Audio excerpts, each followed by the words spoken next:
انجیل شریف میں ایک آیت ہے کہ مولا مسیح فرماتے ہیں، متی کی انجیل اس کا 28واں باب اور اس کی 19ویں آیت میں یوں لکھا ہے، پس تم جا کر سب قوموں کو شاگرد بناؤ اور ان کو باپ اور بیٹے اور روح القدس کے نام سے بپتسمہ دو۔ مولا مسیح کا یہ جو فرمان ہے، اس کے بعد مسیح علماء کا، مسیح قوم کا یہ عقیدہ جو ہے وہ تثلیث کے بارے میں ہے کہ خدا باپ، خدا بیٹا، خدا روح القدس۔ تو مسیح جو ہے وہ تثلیث کو مانتے ہیں، وہ خدا کو تو واحد مانتے ہیں لیکن خدا کی ذات میں تین اقانیم کو مانتے ہیں، جس کی وجہ سے کافی بحث ہے۔ اور مسلمان یہ سمجھتے ہیں کہ مسیح جو ہیں وہ تین خداؤں کو مانتے ہیں، اور وہ کہتے ہیں کہ آپ انجیل سے تثلیث جو ثابت کرتے ہو وہ درست نہیں ہے۔ تو جب یہ سوال میرے سامنے آیا تو میں نے اس پر غور کیا، اور میں جب بات کرتا ہوں تو پھر کچھ دوست ناراض بھی ہوتے ہیں، اور کچھ دوست جو ہیں وہ میرے خلاف جو ہے وہ گالم گلوچ پہ اتر آتے ہیں کہ بشارت مغل وہ بات ثابت کرتا ہے جو ہے نہیں۔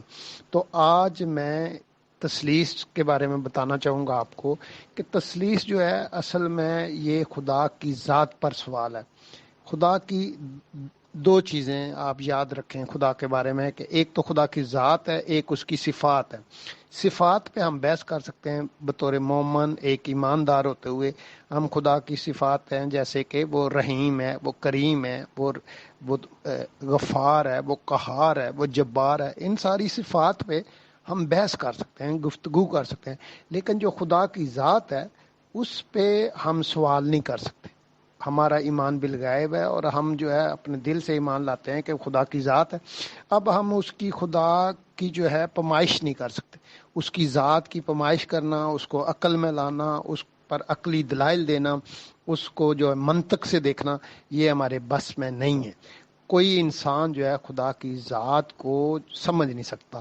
مثال کے طور پہ خدا کی ذات کو پمائش میں نہیں لا سکتا۔ مثال کے طور پہ جب ہم کہتے ہیں کہ خدا ایک ہے، تو اب ایک خدا کو بیان کرنے کے لیے ہمارے پاس جتنی کتابیں ہیں، جتنی بھی علمی کتابیں ہوں، یا عام عقیدہ پایا جاتا ہے کہ 4 آسمانی کتابیں ہیں جی، تورات، زبور، انجیل اور قرآن مجید، یہ عام مسلمانوں کا عقیدہ پایا جاتا ہے۔ لیکن گو کہ یہ تورات، زبور، انجیل اور صحائف انبیاء ہیں، اور پھر قرآن کا بعد میں نمبر آتا ہے، تو صحائف کی تعداد کافی ہے۔ تو خیر یہ ساری کتابیں مل بھی جائیں تو خدا کی ذات کا ایک ناخن بھی بیان نہیں کر سکتی۔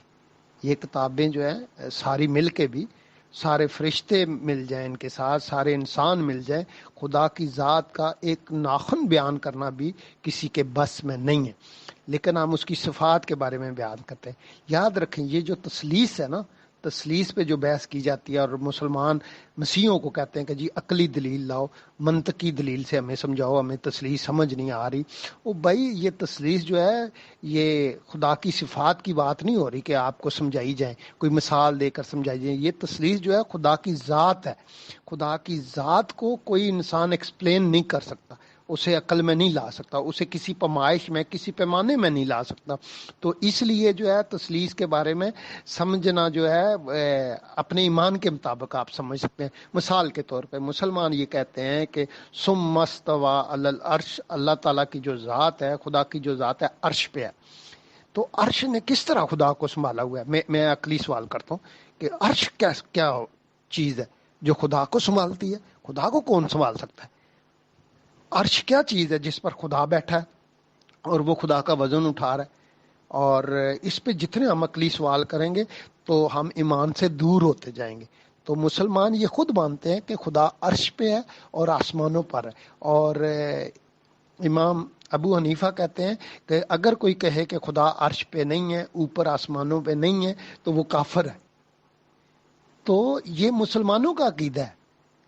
تو لیکن مسلمان کیا کرتے ہیں؟ مسیحوں سے ضد میں، مسیحوں کے ساتھ تعصب میں، کینہ کی وجہ سے اور نفرت اور اس کی مخالفت کی وجہ سے کہتے ہیں کہ بھئی آپ تثلیث بیان کرو، ہمیں ہماری عقل میں نہیں آ رہی، ہمیں سمجھاؤ۔ بھئی تمہیں تو ایک خدا نہیں سمجھ آ رہا، تمہیں تثلیث کیسے سمجھ آئے گی؟ تو آج میں آپ کو بتا دیتا ہوں کہ قرآن مجید میں تثلیث کا ذکر موجود ہے۔ قرآن تثلیث کو بیان کرتا ہے۔ اگر آپ سمجھنا چاہیں تو آئے میرے ساتھ، میں ابھی آپ کو سمجھاتا ہوں۔ قرآن میں ایک واقعہ بیان ہوا ہے، اس کی سورہ نمبر 38 ہے، قرآن مجید کی سورہ 38 میں یہ واقعہ بیان ہوا ہے، اور سورہ سواد اس کو بولتے ہیں۔ اس کی آیت نمبر 75 میں لکھا ہے، قال یا ابلیس ما منعک ان تسجد لما خلقت بیدی استکبرت ام کنت من العالین۔ کہتا ہے کہ ابلیس کو کہا اللہ نے کہ یا ابلیس، تجھے کس نے منع کیا ہے کہ تو سجدہ نہ کرے، حالانکہ میں نے تجھے اپنے 2 ہاتھوں سے بنایا تھا؟ یا تو نے تکبر کیا یا تو پھر عالین میں سے ہے۔ کیا فرمایا؟ یا تو نے تکبر کیا یا پھر تو عالین میں سے ہے۔ اب دیکھیں، جب اللہ نے ابلیس کو یہ کہا کہ بھائی تو نے آدم کو سجدہ کیوں نہیں کیا، یہاں پہ اس واقعہ کو ذکر کیا جا رہا ہے کہ جب اللہ نے آدم کو بنایا اور سارے فرشتوں کو کہا کہ تم آدم کو سجدہ کرو، تو سب فرشتوں نے سجدہ کیا، مگر ابلیس نے اپنے کفر کے سبب سے ضلالت کمائی۔ اور آپ دیکھیں اس آیت کو قرآن میں سے اگر آپ دیکھیں گے تو اس کا منظر چیک کریں ذرا، کہ حضرت جبرائیل سمیت تمام فرشتے سر بسجود ہیں، اور ابلیس جو ہے وہ انکاری ہے، ابلیس جو ہے وہ کفر کر کے کھڑا ہوا ہے۔ تو اللہ نے ابلیس سے سجدہ نہ کرنے کی وجہ پوچھی کہ تو نے سجدہ کیا کیوں نہیں، حالانکہ میں نے تو اس آدم کو اپنے 2 ہاتھوں سے بنایا۔ پھر اس آیت میں اللہ تبارک و تعالیٰ نے 2 ممکنہ وجوہات خود ہی بیان کر دی ہیں جس کی وجہ سے شیطان نے سجدہ نہیں کیا۔ نمبر 1، اللہ کہتا ہے کہ یا تو نے تکبر کیا ہے، نمبر 2، یا تو عالین میں سے ہے، یا تو نے تکبر کیا ہے یا تو عالین میں سے ہے۔ اب ابلیس کا جواب چیک کریں، اگلی آیت میں کیا کہتا ہے ابلیس؟ جواباً ابلیس کہتا ہے، ابلیس اللہ کو جواب میں کہتا ہے اسی سورہ کی آیت نمبر 76 میں کہتا ہے، کالا انا خیر منہ خلقتنی من نار و خلقتہ من طین، کہ وہ کہتا ہے کہ میں اس سے بہتر ہوں، یعنی آدم سے میں بلند ہوں، بلند رتبہ ہوں، افضل ہوں، آپ نے مجھ کو آگ سے پیدا کیا اور آدم کو مٹی سے پیدا کیا ہے۔ ابلیس کے اس جواب سے یہ ثابت ہوا کہ وہ پہلی وجہ کا شکار ہوا ہے، یعنی تکبر کی وجہ سے اس نے حضرت آدم کو سجدہ نہیں کیا اور خدا کی نافرمانی کی، اور وہ اپنی توحید پر ڈٹا رہا، جبکہ اللہ کہہ رہے تھے کہ تو اس کو سجدہ کر کیونکہ میں نے اس کو بنایا ہے۔ تو آدم کو سجدہ نہ کرنے کی وجہ سے ابلیس جو ہے وہ رجیم ٹھہرا ہے۔ مشہور شیعہ مفسر قرآن علامہ طالب جوہری فرماتے ہیں کہ ابلیس کیسا بھی شیطان و مردود کیوں نہ ہو، ایک بات سمجھتا تھا، وہ اس بات کا ادراک رکھتا تھا، وہ اپنے لفظوں سے تکبر کا اظہار تو کرتا ہے مگر وہ پہلی وجہ کا شکار ہوا ہے، تکبر کا۔ اس نے عالین میں شامل ہونے کی جرت نہیں کی، یا عالین کے خلاف اس نے زبان چلانے کی جو ہے ہمت نہیں کی، وہ ان کے خلاف زبان چلانے سے باز رہتا ہے۔ تو شیعہ مسلمان جو ہیں وہ یہ کہتے ہیں یہاں عالین سے مراد پنجتن پاک ہیں، وہ 5 ہیں کم از کم، جو جن میں حضرت محمد، حضرت علی، حضرت فاطمہ، حضرت حسن اور حسین ہیں، اور یہ وہاں پہ موجود تھے۔ اور جو ہے اللہ نے سوال کیا تھا کہ بھائی یا تو ان 5 میں سے ہے، عالین میں بلند رتبے والوں میں سے، یا پھر تو متکبر ہے۔ تو ابلیس نے ان میں شامل ہونے کی ہمت نہیں کی، بلکہ کہا کہ میں اس آدم سے بہتر ہوں، ان سے تو بہتر نہیں ہوں لیکن میں ان آدم سے بہتر ہوں۔ ذرا جب آدم کو سجدہ کیا جا رہا تھا، ابلیس سجدے میں تھے، تو آپ اس وقت کی سچویشن دیکھیں، وہ ذرا منظر دیکھیں کہ سارے فرشتے سجدے میں پڑے ہوئے ہیں، آدم جو ہے ابھی بنا ہے، حضرت حوا کو ابھی بنایا نہیں گیا، تو ابلیس کی اور خدا کی بحث چل رہی ہے۔ تو پھر سوال یہ پیدا ہوتا ہے کہ وہاں عالین کون تھے، وہ بلند رتبہ ایسے کون تھے جو سجدے میں نہیں تھے؟ اور خدا ابلیس کو کہتا ہے یا تو نے تکبر کیا یا تو ان بلند میں سے ہے، ان بلند رتبے والوں میں سے ہے۔ تو وہ بلند رتبے والے کون تھے جنہوں نے آدم کو سجدہ نہیں کیا؟ تو شیعہ مسلمان یہ کہتے ہیں کہ وہ جو ہے بلند رتبہ جو ہیں وہ یہ پنجتن پاک تھے، یہ 5 تھے جو جن میں حضرت محمد، علی، فاطمہ اور حسن اور حسین ہیں۔ لیکن آج ہم دیکھیں گے کہ یہ عالین آخر تھے کون۔ تو عربی کا جو لفظ عالین ہے یہ جمع کا صیغہ ہے، اور عربی میں جمع جو ہے وہ کم از کم 3 سے شروع ہوتا ہے۔ آپ دیکھیں علی واحد ہے اور علیانی دو بلند رتبہ، علی واحد ایک بلند رتبہ، اور آلین کم از کم 3 بلند رتبہ کون ہے وہاں پہ؟ تو ایک بلند رتبہ، 2 بلند رتبہ، یا کم از کم 3 بلند رتبہ؟ تو یہ کم از کم 3 بلند رتبہ اس وقت کون تھے جب سارے فرشتے سجدے میں تھے، جب آدم میں دم پھونکا جا رہا تھا، اور جب بی بی حوا سلام اللہ علیہ کا وجود بھی نہیں تھا۔ تو جیسا کہ میں نے بتایا کہ شیعہ اسکالر جمع کے سیغے کی وجہ سے مانتے ہیں کہ یہ آلین سے مراد یہاں اس آیت میں 5 تن پاک ہیں۔ اور جب اللہ پاک نے ابلیس کو کہا کہ تو نے 2 وجہ سے سجدہ نہیں کیا، یا تو نے تکبر کیا ہے، یا پھر تو 5 تن پاک میں سے ہے، آلین میں سے ہے، تو اس وقت ابلیس ساری رعونت اور تکبر کے باوجود ان 5 میں یا آلین میں ان کی فضیلت کے سامنے وہ خاموش رہا، اور ان کا رتبہ اس نے لینے کی ہمت نہیں کی۔ مگر سچ یہ ہے کہ اس آیت میں آلین 5 تن پاک کے لیے نہیں آیا، کیونکہ اللہ نے اس واقعہ کے شروع میں ہی نبی علیہ السلام کی زبان سے کہلوا دیا تھا کہ مجھے عالم بالا کی خبر ہی نہیں ہے کہ جب وہاں پہ جھگڑا ہو رہا تھا۔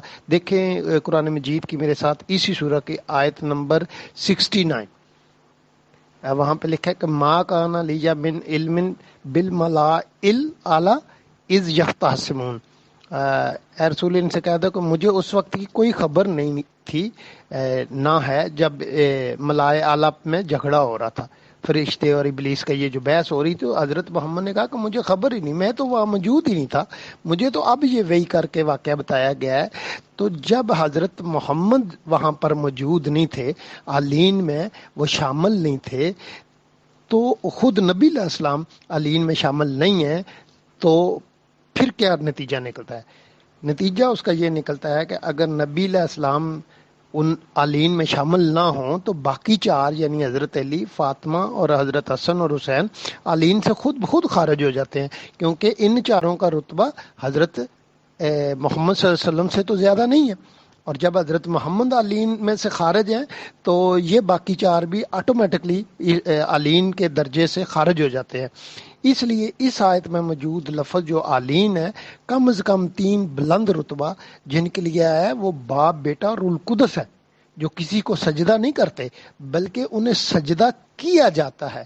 اس لیے میرے بہنوں اور بھائیوں، قرآن مجید سے تثلیث جو ہے صراحت کے ساتھ ثابت ہے کہ وہاں پہ کم از کم 3 ایسی بلند رتبہ ہستیاں موجود تھیں جو سجدہ کرتی نہیں بلکہ ان کو سجدہ کیا جاتا ہے۔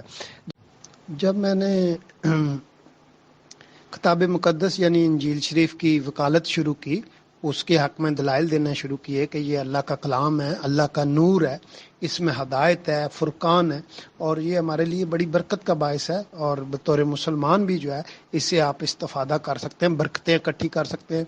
تو مجھے جو ہے بڑی مخالفت کا سامنا کرنا پڑا، اور میرے دوستوں نے، ساتھیوں نے، علماء نے مجھے جو ہے عقلی دلائل دینا شروع کر دیے مسیحیت کے خلاف، اور جو سب سے بڑا ان کی دلیل تھی وہ تثلیث کے خلاف تھی۔ کہتے ہیں کہ جی آپ کا اب تو مسیحیوں سے کافی تعلق بڑھ گیا ہے، تو آپ ہی بتا دو کیا آپ کو تثلیث سمجھ آتی ہے؟ تو میں نے کہا کہ تثلیث جو ہے وہ خدا کی ذات سے متعلق سوال ہے، اور خدا کی ذات کے بارے میں انسان جانتا ہی کیا ہے؟ اہل ایمان کا تعلق خواہ کسی بھی دین و مذہب سے ہو، وہ خدا کی ذات کو بیان کرنے کی طاقت نہیں رکھتے۔ انسان محدود ہے، جبکہ اس کا خالق معبود جو ہے وہ لامحدود ہے۔ ہم کسی انسان سے خدا کی ذات کو عقل میں لانے کا مطالبہ نہیں کر سکتے۔ مسلمانوں کو مسیح تعصب کے مرض سے نکلنا ہوگا، اور خدا کی ذات سے متعلق عقیدے پہ عقلی نقد سے پہلے، عقلی تنقید کرنے سے پہلے یہ بات یاد رکھنا ہوگی کہ ہماری اہل ایمان کی ساری بحث خدا کی ذات کی بجائے اس کی صفات سے متعلق ہوتی ہے، جیسے میں نے پہلے بھی بتایا، یعنی ایک خدا کی ذات ہوتی ہے اور خدا کی صفات ہوتی ہیں۔ تو ہم جو ہے بحث جتنی بھی کرتے ہیں خدا کی ذات پہ نہیں کرتے، خدا کی صفات پہ کرتے ہیں، اور خدا کے بارے میں تو ہمارا ایک نپات اللہ، ایک تصدیق شدہ عقیدہ ہے کہ خدا جو ہے وہ موجود ہے۔ تو دنیا میں کوئی نبی یا پیغمبر خدا رب العزت کی ذات کو بیان کرنے کی جرت و عقل نہیں رکھتے، اور نہ ہی جبرائیل یا کوئی اور فرشتہ ہی اللہ رب کریم کی ذات کو، خداوند کریم کی ذات کو بیان کرنے کے لائق ہے۔ تثلیث کا سوال بھی خدا کی ذات سے متعلق ہی سوال ہے. مسلمانوں کو اس سوال سے گریز کرنا چاہیے. اگر مسلمان خدا کی ذات سے متعلق سوال کریں گے تو انہیں خود خدا کی ذات کے بارے میں سوالات کے جواب دینا ممکن نہیں رہتا، اور وہ خدا کی ذات پہ عقلی سوالات کر کے خود ہی اپنے ایمان کی نفی کریں گے. باقی کتب کو چھوڑ دیں. کیا قرآن مجید اللہ پاک کا ایک ناخن بھی بیان کر سکتا ہے؟ جیسے میں نے پہلے کہا، اللہ کی ذات اس کی بھیجی گئی کتب سے بھی بلند ہے. اس کی ذات کو احاطہ عقل میں لانا کسی کتاب و انسان کے بس کی بات ہے ہی نہیں. مخبر صادق فرماتے ہیں، خداوند یوں فرماتا ہے کہ میرے خیال تمہارے خیال نہیں، اور نہ تمہاری رائے میری رائے ہیں، کیونکہ جس قدر آسمان زمین سے بلند ہے اسی قدر میری راہیں تمہاری راہوں سے اور میرے خیال تمہارے خیالوں سے بلند ہے. جب تک اسلامی مشکلات کا اللہ کی ذات کو عقل میں لانے کا مسئلہ ہے یا پیچیدہ سوالات ہیں، ان کی تھوڑی سی جھلک سے آپ کو میری گزارش سمجھ آ جائے گی، کیونکہ یہ باتیں مسلمانوں کے ایمان کا حصہ ہے اور وہ ان باتوں کو عقل میں لانے کی جرت نہیں کر سکتے. ہمیں تو اسلام کی مشکل باتیں آج تک 100% سمجھ نہیں آئیں. جب میں مسلمان بھی تھا مجھے ایمان کی باتیں اور مشکل باتیں عقل سے سمجھ نہیں آتی تھی. تثلیث جیسا خدا کی ذات سے متعلق عقیدہ کیا سمجھ آئے گا یار مجھے. تثلیث مسیحیوں کے لیے عقلی یا دلیل والی بات نہیں ہے، بلکہ ان کے لیے عقل سے بڑھ کر ایمان بالغیب کا حصہ ہے. آپ مسیحیوں سے تثلیث پہ عقلی عقیدہ مانگتے ہیں، عقلی دلیل مانگتے ہیں، تو بھیا وہ جو ہے ان کا عقلی عقیدہ نہیں ہے، وہ ان کا ایمان ہے. تو ایمان پر عقلی دلائل کہاں سے لاؤ گے جی؟ اب دیکھیں، مجھے آج تک جو ہے نا، جب میں مسلمان تھا تو میں ان کو کہتا تھا کہ مجھے تو آج تک الف لام میم کی سمجھ نہیں آئی. سورہ بقرہ کی پہلی آیت ہے الف لام میم ذالک الکتاب، تو مجھے الف لام میم کی سمجھ نہیں آئی. اس کا مطلب کسی کو بھی نہیں پتا، حضرت محمد کو نہیں پتا تھا. آج تک مجھے قرآنی متشابہات سمجھ نہیں آئے. آدم کو اللہ نے نام سکھائے اور فرشتوں کو بے خبر رکھ کر مقابلہ کروایا، کسی کو سمجھ آئی اس بات کی؟ نہیں سمجھ آ سکتی یہ بات، اللہ کی اللہ ہی جانتا ہے. مجھے آج تک جبرائیل سمجھ نہیں آیا، جبرائیل کے 600 پر سمجھ نہیں آئے. اڑنے والے براق جس پہ حضرت محمد معراج شریف پہ گئے تھے، نہ وہ خچر تھا، نہ وہ گھوڑا تھا، نہ وہ گدھا تھا، تو وہ جانور ہمیں سمجھ نہیں آیا. مسلمانوں کا ایمان ہے اس پہ. نبی پاک کا کم از کم 2 بار جو ہے سینہ چاک کیا گیا ہے. ان کا آپریشن ہوا تھا، ایک بچپن میں، ایک جوانی میں، ایک 40 سال کی عمر میں. کسی کو وہ سمجھ آتا ہے کہ عقلاً ایسا ممکن ہے؟ نہیں نا. اچھا، مسلمانوں کا یہ عقیدہ ہے کہ نبی پاک نے چاند کے 2 ٹکڑے کر دیے تھے. بھائی یہ عقل میں بات آتی ہے کسی کی؟ خضر علیہ السلام کے بارے میں مشہور ہے اسلام میں کہ وہ جی آج تک زندہ ہے. بھائی یہ بات کسی کو سمجھ آئی ہے؟ خضر علیہ السلام والی عقل کے ساتھ، ایمان کے ساتھ تو ٹھیک ہے، آپ ایمان سے کہہ رہے ہیں تو آپ کریں، یہ آپ کا عقیدہ ہے، لیکن عقل سے سمجھ نہیں آ سکتی. اللہ کا اپنے تخت پہ جلوہ افروز ہونا، رونق افروز ہونا سمجھ میں آتا کسی کو؟ تخت پہ کیسے بیٹھ سکتا ہے وہ؟ اللہ کے 2 ہاتھ، اور وہ بھی دونوں ہی دائیں ہاتھ، بازو جو ہیں اس کے، سمجھ آ سکتے ہیں کسی کو؟ بخاری کی حدیث ہے کہ اللہ کے دونوں ہاتھ جو ہیں وہ دائیں ہاتھ. عذاب قبر سمجھ نہیں آتا. پل صراط کسی کو سمجھ آیا؟ نہیں آ سکتا. خچر سے بھی بڑے بڑے بچھو سمجھ نہیں آ سکتے. میں یہ باتیں بتا چکا ہوں آپ کو. اللہ کے تخت کے نیچے سورج کا سجدہ کرنا سمجھ میں نہیں آتا. جنت اور دوزخ عقل میں آتے؟ حور و غلمان کو کوئی نہیں سمجھ سکتا. تو مجھ سے تثلیث پہ اعتراض جو ہے میرے سامنے کیوں کرتے ہو؟ عقلی اعتراض کیوں کرتے ہو؟ مجھ سے تثلیث جیسی مشکل سوال پہ ایمان کی بجائے عقلی دلیل کیوں مانگتے ہو؟ اس لیے کہ خدا کی ذات پہ وہ مسیحوں کا عقیدہ ہے، اس لیے تم ایسا کرتے ہو. اگر تمہارا عقیدہ ہو تو کوئی بات نہیں، لیکن مسیحوں کا عقیدہ ہو تو تم کہتے ہو کہ جی عقلی دلیل لے کے آؤ. آپ لوگ ہیں کون یار؟ آپ انسان بنے نا، پہلے اپنے ایمان کو تو دیکھو. آپ کا جو ایمان ہے سب کا سب ایمان بالغیب ہے، جو کبھی سمجھ میں نہیں آتا، عقل میں نہیں آتا. پہلے اس پہ تو تنقید کرنے کی جرت کرو، پھر آگے بات کرنا. ایک بار اسی طرح انہی دنوں میں محفل میں بات ہو گئی اور دوست میرے اکٹھے تھے، مسلمان دوست علماء اکٹھے تھے، اور تثلیث کی بحث چھڑ گئی. اور جو مسیحوں کا تثلیث پہ عقیدہ ہے اس پہ جو ہے نا مولویوں نے علم و عقل کے گھوڑے دوڑانے شروع کر دیے. تو میں نے وہاں پہ میں نے بھی سوال اٹھا دیا. میں نے کہا کہ جب اللہ تعالیٰ تہجد کے وقت رات کے آخری پہر میں 7ویں آسمان سے بھی اوپر اپنے عرش سے اتر کر چوتھے آسمان پر آ جاتے ہیں، آسمان دنیا پر تشریف لے آتے ہیں، تو اللہ ہے بھی ایک، پھر کیا اس کا تخت خالی نہیں ہو جاتا؟ اگر پیچھے سے ابلیس اللہ کے آفز کی چیزیں چوری کر لے، اس کا کوئی سٹیپلر اٹھا کر لے، کوئی چیز بھی، ہم فرض کر رہے ہیں، میں یہ سمجھانے کے لیے میں نے وہاں پہ بولا تھا کہ اگر اللہ کے آفز سے ابلیس کوئی چیزیں چوری کر لے تو پھر کیا ہوگا؟ کون ذمہ دار ہوگا اس کا؟ یا اللہ پاک جو ہے اپنا آفس لاک کر کے آتے ہیں نیچے، ہے نا؟ آپ خود بتاؤ نا، اللہ عرش پہ ہے، اللہ کا عرش کہاں پہ ہے؟ 7ویں آسمان سے بھی اوپر ہے۔ اور حدیثیں ہیں، بخاری کی حدیث ہے اور مسلم کی حدیث ہے، مسلم شریف میں اس حدیث کا نمبر ہے 1775 اور بخاری شریف میں اس حدیث کا نمبر ہے 6321۔ تو ان دونوں حدیثوں میں فرمایا گیا ہے کہ حضرت محمد فرماتے ہیں، حضرت ابو ہریرہ نے نبی صلی اللہ علیہ وسلم سے یہ بیان کیا کہ آدھی رات یا رات کی آخری تہائی کے وقت اللہ تعالیٰ آسمان دنیا پر نزول فرماتا ہے، یعنی اپنے تخت کو چھوڑتا ہے، اپنے عرش کو چھوڑتا ہے، اور تو آسمان دنیا پر تشریف لے آتا ہے تاکہ کہ وہ دعا سن سکے ان کی، اور لوگوں کو جو ہے لوگوں سے وہ لوگوں کی دعائیں قبول کر سکے۔ تو میں اکثر کہتا ہوں کیا اللہ اونچا سنتا ہے کہ اسے ادھر آنا پڑا، نیچے آنا پڑا، وہ 7واں آسمان، وہ اپنا تخت چھوڑ کر؟ تو پھر اس پر عقلی کیا جواب دو گے مجھے؟ یہ آپ کے ایمان کا حصہ ہے کہ اللہ آتا ہے، دعائیں سنتا ہے، ٹھیک ہے نا؟ اگر میں اس پہ عقلی سوال شروع کر دوں تو میں نے پہلے کہا کہ بھائی آپ کا تو تخت خالی ہے، اللہ کا پیچھے اللہ کا آفس خالی ہو گیا، اور اگر وہاں پہ کوئی گڑبڑ ہوگی، کسی نے کوئی چیز چوری کر لی، آگے پیچھے کر لی، تو پھر کیا ہوگا؟ ایک اور میرے بڑے قریبی دوست تھے، وہ میرے گھر آئے تو کہنے لگے کہ یہ جو نصارہ ہیں، کہ مسیحوں کی بات، وہ عیسائی بھی کہتے ہیں مسیحوں کو، آپ کو پتہ ہے پاکستان میں، کہتے ہیں کہ یہ جو نصارہ ہیں یہ بھی بڑے عجیب ہیں، ہر وقت رول قدس کرتے رہتے ہیں، سمجھ ان کو کخ بھی نہیں ہے، بس اللہ نے ان کی عقل مار رکھی ہے، بڑے بدبخت لوگ ہیں یہ۔ میں نے کہا حضرت آپ کو رول قدس کی عقلی سمجھ ہے؟ کہنے لگے وہ تو رول قدس اسلام میں تو جبرائیل ہے، اسلام نے تو یہ طے کر دیا، اب کیا اس میں اور کیا بات کرنی؟ میں نے مسکرا کر کہا مجھے تو جبرائیل کی بھی عقلی سمجھ نہیں ہے، نہ ہی اس کے 600 پروں کی کوئی بات میرے دماغ شریف میں بیٹھتی ہے۔